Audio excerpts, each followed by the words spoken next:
Welcome to the Please Don't Irk Me show. We have episodes. Do you hear me? We have episodes on top of episodes, and I'm so excited. So today we have on Uncle Kyrie. We're going to go against the grain today, and I know that a lot of people are probably going to not like what we talk about, but it needs to happen, and I know that somebody needs to hear it. Yeah, I did it. It is so great to have you here. Oh my gosh. Y'all, I got my second my second TikTok on here. I have for the first episode, I had Uncle Walter. Yes, And, that was good. how are you? How is everything? How's all that good stuff? I'm good. I have no complaints. How are you doing? I'm You doing doing your great. thing. Listen, thank you so much. When I tell you I am what we call nervous, I don't know. When it comes to you, Uncle Walter, I feel like I always have to be on like my P's and Q's. Like I can't be, what we call subpar in any type of way. So tell us about your brand name and all that good stuff. Okay, well, my name Kyrie Sadaj. Actually, and I've never told the story out loud before, but it came about because I used to do spoken word. I used to be a spoken word artist, and I thought my government name was boring. I was like, "Oh, that's boring." So a friend of mine who was pregnant with my godson, she was gonna name him after his other godfather, but she flipped the name backwards, and I said, "Let me try that." And so when I Oh, wrote it out, I said, "I like this," and it stuck. So my name has been this since like 1997. wait. So do you still do spoken word or no? I do sometime, but I haven't performed anything since my dad's funeral. I did a spoken word piece of his funeral, and I'm so that's sorry that's to hear that. that's the last. Yeah, thanks. That's the last time I've done it, which has been a couple of years ago. But I mean, yeah. would you ever want to get back into it or no? Actually, I do. I would love to do a spoken word album, and the new EP by Tank and the Bangers got me in my writing bag. I am You so I need to inspired check by that that. out. Oh my gosh, everybody keeps talking about it, keeps saying, did you hear it? I'm just like, no, not yet, y'all. I have so much going on with this show that I'm trying to keep up. Well, let's get right into why the people are here because I know that they see a name up on the screen. Tell us, what do you think about the whole Trump assassination thing? Like, how do you think that it was crazy that whole thing happened? How do you like feel about Let me say this. I always give a disclaimer to come on somebody's show. These thoughts are those of Kyrie Sinaj, not of the it? host of Okay, the show. okay. We So I appreciate you. so I think the assassination attempt is utter bullshit. Allegedly, he was supposed to be taken out by AR-15, but well, not taken out, but pow pow that. Mhm. So now that bullet is have you and I did a TikTok on it. Those bullets are enormous.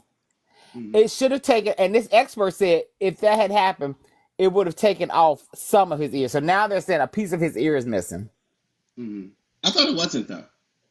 It was, but now they're saying it is. Oh, Ever okay. since ever since this expert came, then every time somebody says something, they go back and fix it. So like first they were saying that he didn't go to the hospital. Now there's footage of him going to some hospital, Mhm. but yet there's no blood. He lifted his hand and there was no blood on it. When he did this and Mhm. all that, yeah. So no, yeah, I think it's BS. I think that the people that they got now, the young man who they said did it, and this is what I believe. I Mhm. believe they done gave him a new face, a new identity, and moved him somewhere. Because the people who quote unquote knew him saying that he was a recluse, like he never spoke to anyone, and his parents never spoke to anyone. What I found out was his parents were counselors, people who Mhm. help people with issues, but they don't talk to nobody. That's kind of Mhm. odd. I thought the whole thing was odd. Hello, you guys. I know everybody. It's a lot of people Hey in here. everybody. Oh, I see. Um, Hey. I really think the whole thing is what we call a distraction, and that's me just being totally honest. I really Absolutely. honestly believe that this was done in order for people to root him on, in order for people to say, um, he's so strong. Oh, he perseveres. Oh my God, his ambition is just amazing. And I'm just Mhm. like, I think it was a whole setup, like from the beginning. Yeah. And I honestly believe that some people are, so stuck on him and so invested in him that they don't understand the fact that he is a con artist. I And mean, I'm like, why are you all falling for this? everybody's falling for it, which is crazy because I'm just like, you guys are not connecting the dots enough for me. And that Mm-mm. worries me as well that you guys just believe everything that's on the surface when it is a lot of stuff that's going on underground and behind the scenes in order for him to win. Baby. How do you feel about Amber Rose going on to The whole. What do you feel about Amber Rose going on to the whole thing and saying what she said? I think, and I don't. Well, I really don't care for her. I've never cared for her. But and I did a TikTok and I said I believe this is me because she came. I said, well, she's not black. I'm not a black woman. Well, then how do you deny being black if you have a black son? And that you feel safe with a man who has said, grab them in the pee.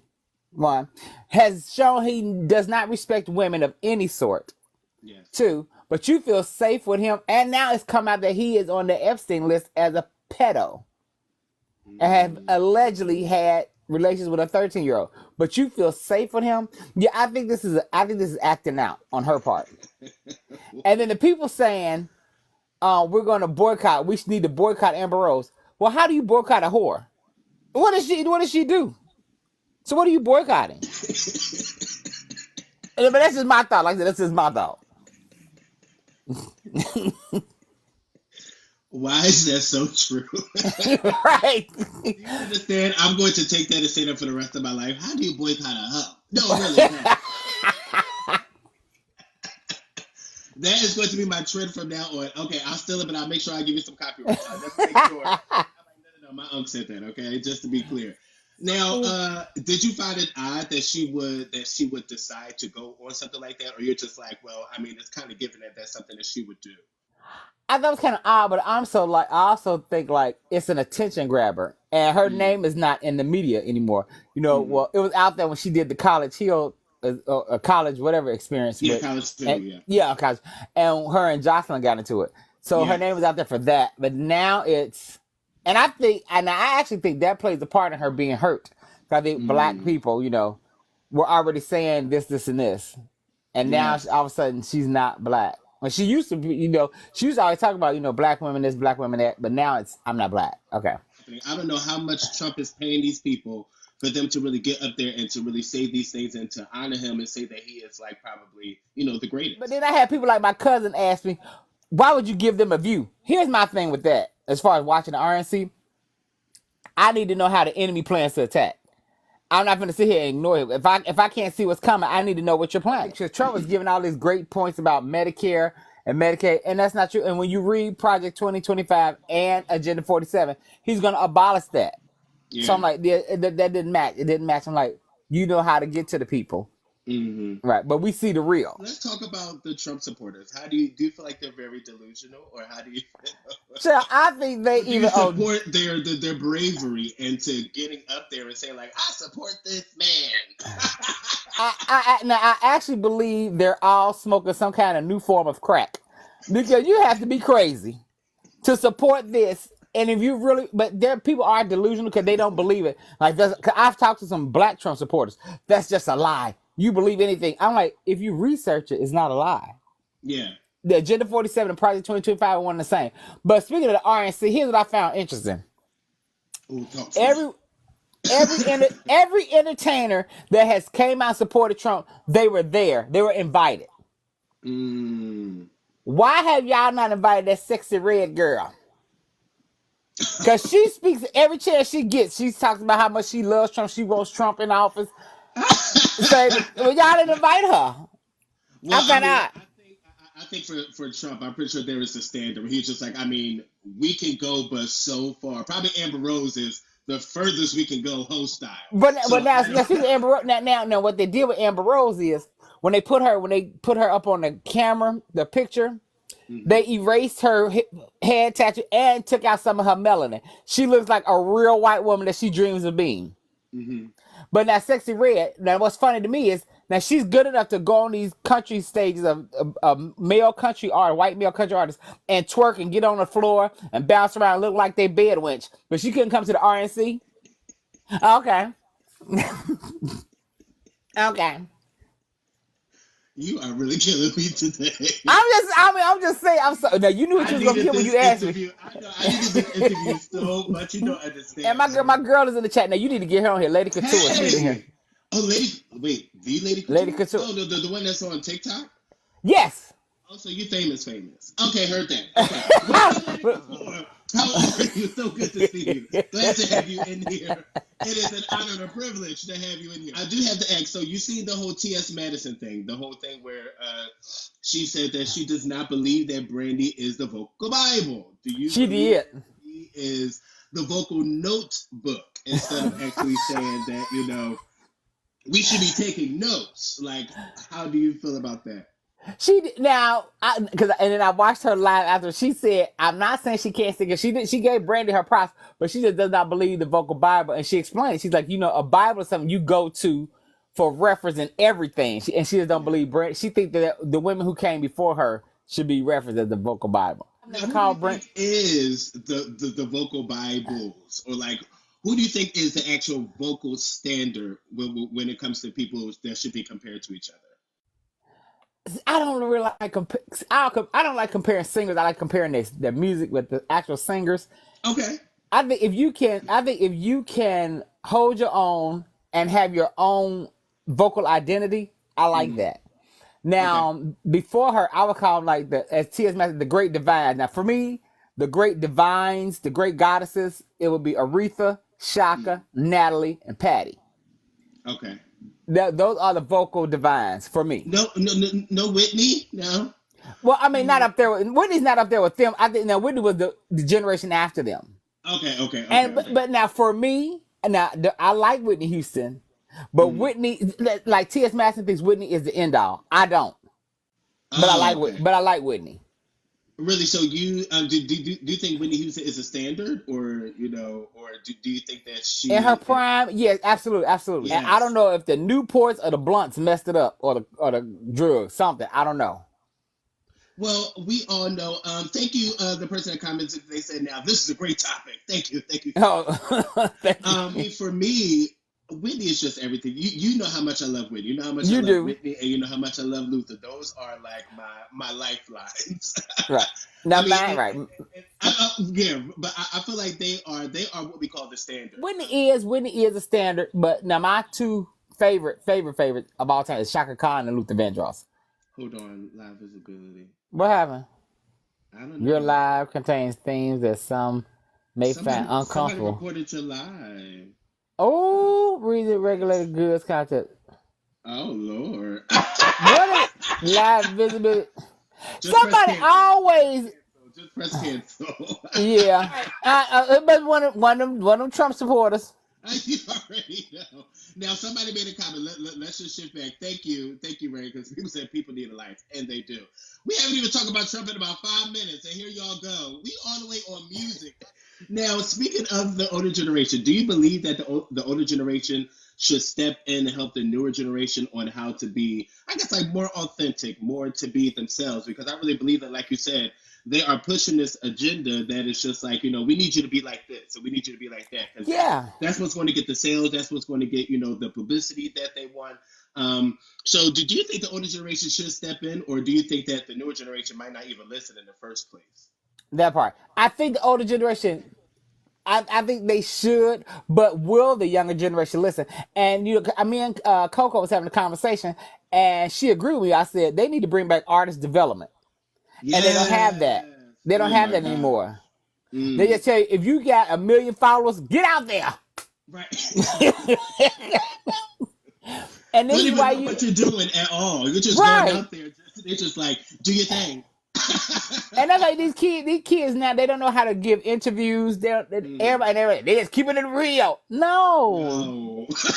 How do you feel about gospel artists working with secular artists? Now, do you think that is a problem? Do you think that it's a great idea? Do you think that people should do it more? How do you feel about it?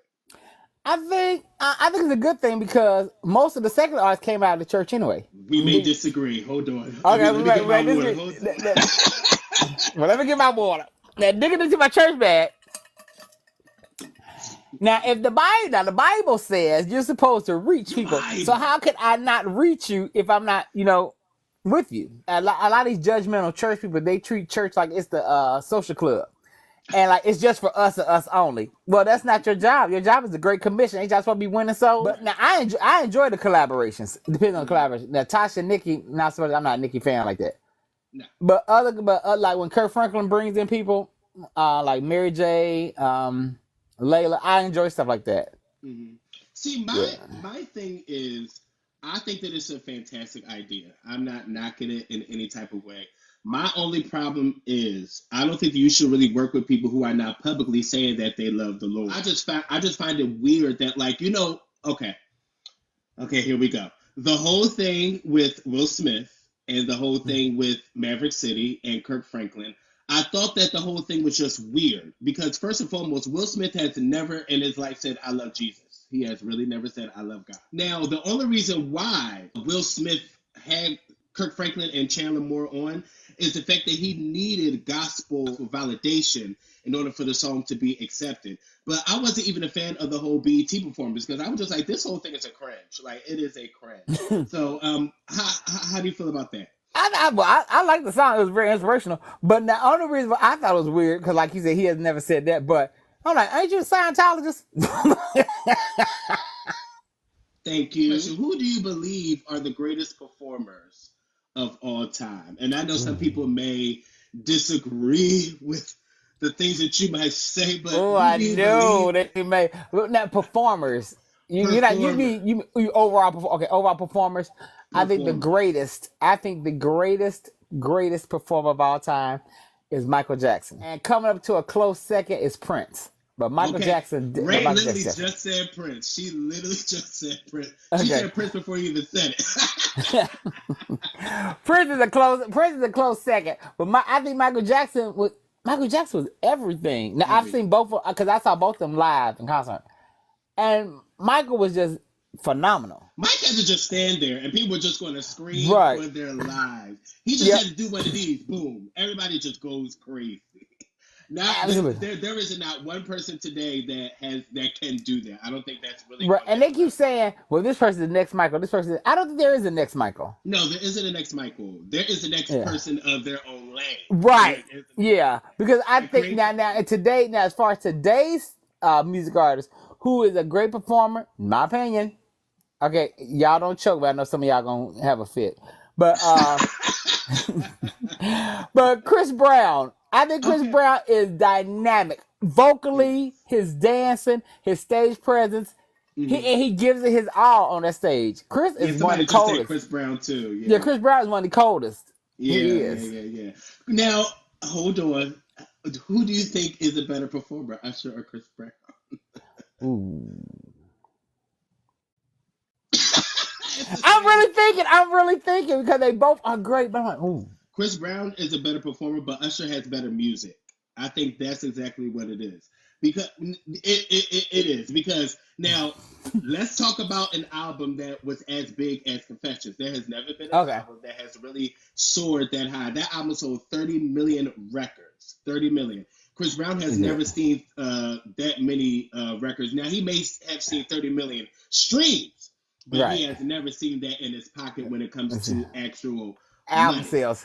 Album sales and things. Somebody said that the reason why a lot of people will probably choose Usher, and which is very true, because a lot of people are not, letting go of the whole Chris Brown and Rihanna thing. And I think that a lot of people are still holding that over his head. People to really get this, get this in your spirit, okay? I really want this to rest in your heart, okay? It didn't happen to you. Preach! You can let it go. You can let it go today. If you just lift your hands, and receive this word that Chris Brown didn't hit you. And the fact that she forgave him, but you haven't. And also he did something to Coochie Train. What's that child name? Are you talking about Karrueche? Yeah, her. It was he did something on the balcony. I think he muffed her in the face on the balcony or something. I'm sorry, give me a second. You get on my last nerve. My friend Rick said I can't with him. What? That took me for a loop. I'm sorry. That took me over. Woo! Okay. How do you say that child name? Karrueche. Okay, I'm sorry, Karrueche. Okay, got it. And this you really being serious too, because I know you're dead serious. No, I believe that she left him, and he tried in so many ways to get back with her. and he Oh. went into public places. He went into kind of like not like following her, but he would probably, but he was showing up at certain places that like she was at. Like if she was having dinner, or she was having lunch, he would kind of like wait outside the restaurant. I'd be like, Karuchi, I love you, I love you, I love you, I love you. I want to get back, but she just got so numb that she was just like, I don't want you back in any type of way. But Chris, at some point for a couple months, did not take no for an answer. So he was being a typical man that's done messed up and trying to get his woman back. Oh my God, let it go. The next question is, and I know for some people this may get a little emotional. Which celebrity death hurt you the most? Which artist hurt you the most? I've only had one celebrity to pass, and it made me just break down and cry. Luther Vandross.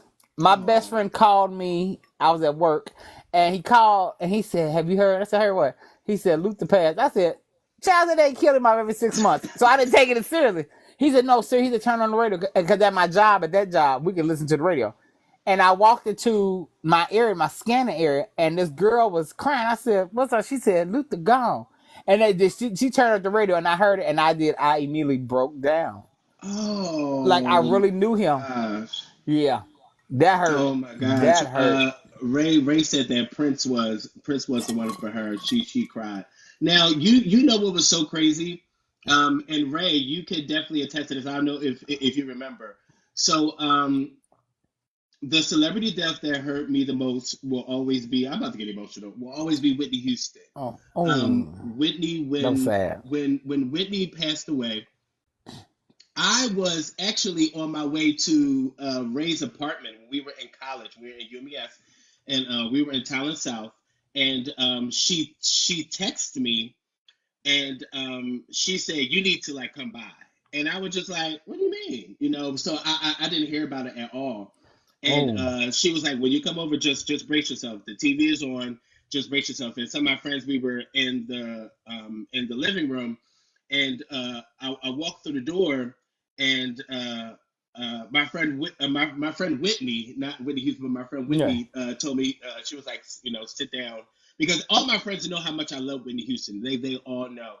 And when I looked at the screen, looked at the TV, and it said that Whitney Houston has died, I was just like, that can't be correct. I was like, fine, and this on CNN, and I was just like, and I was like, no, definitely find another channel, because obviously somebody's lying.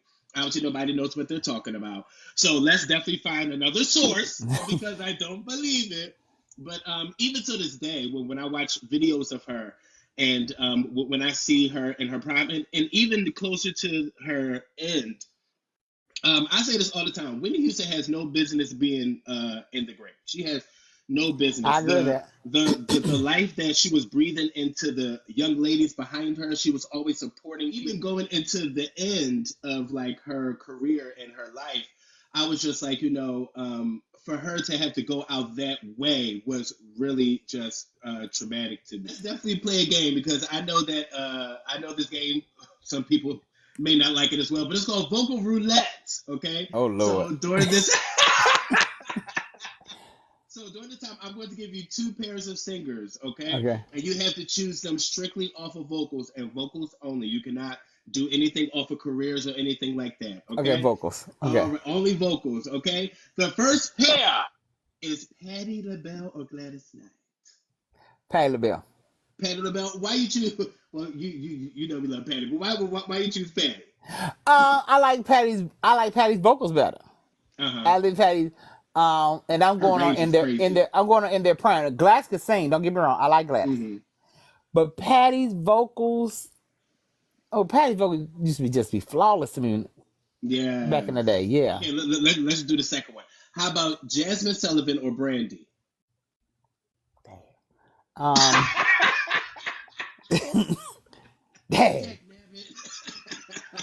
That's hard. Oh, but vocals only.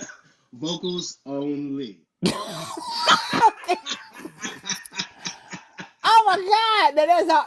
Okay, let's see. That's making me think. Okay, if I get vocals. I'm gonna go Brandy. I'm gonna go Brandy. Brandy, okay. You know what's so crazy? Everybody's always stuck with that question. It doesn't even matter. When I did with Uncle Walter, he was just like, "Give me a second." Right. You got it. You cannot just answer it off the cuff. Okay, the next one is Tina Turner or Tina Marie. I'm going to Tina Marie. Tina Marie. You know what's so crazy? I love Tina Turner so much that I mean, I know Tina Marie sings down, and she has a range that was definitely out this world. But I don't know, it's something about the funk in Tina Turner's voice that makes me just want to, get up and oh, I love Tina. Now, the next one we're going to do is Wanye from Boys to Men or Tank. Ooh.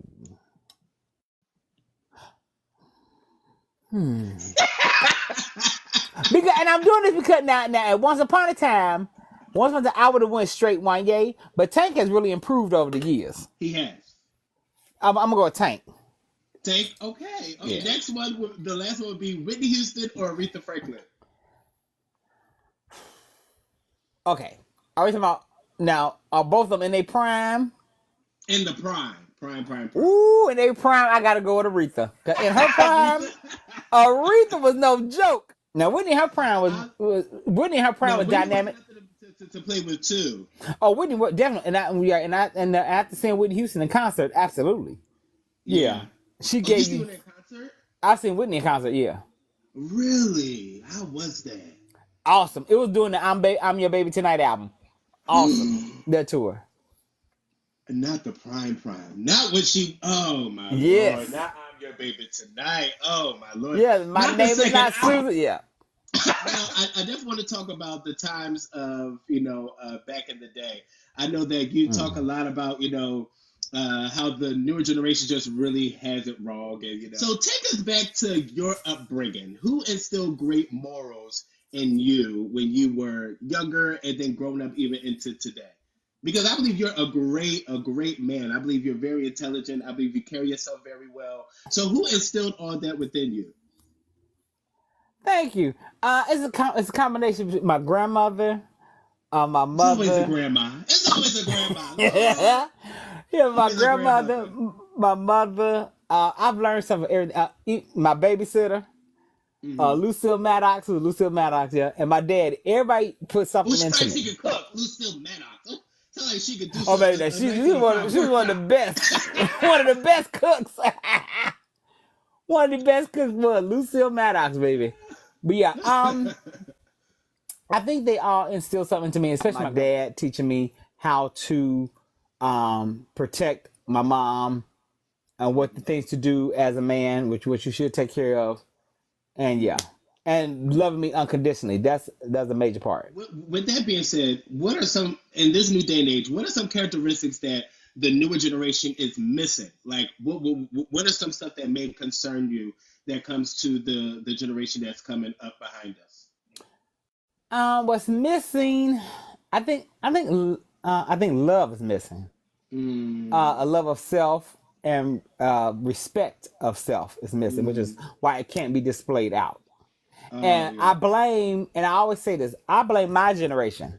Because we're the ones who birthed this generation. So my generation is at fault because a lot of things that we went through, we went through as a kid, we didn't want to put that on to our kids or whatever, And it's not about that. It's a way of doing everything. You didn't have to, even though we got whippings or whatever, some of us, I got whippings with a switch or a belt.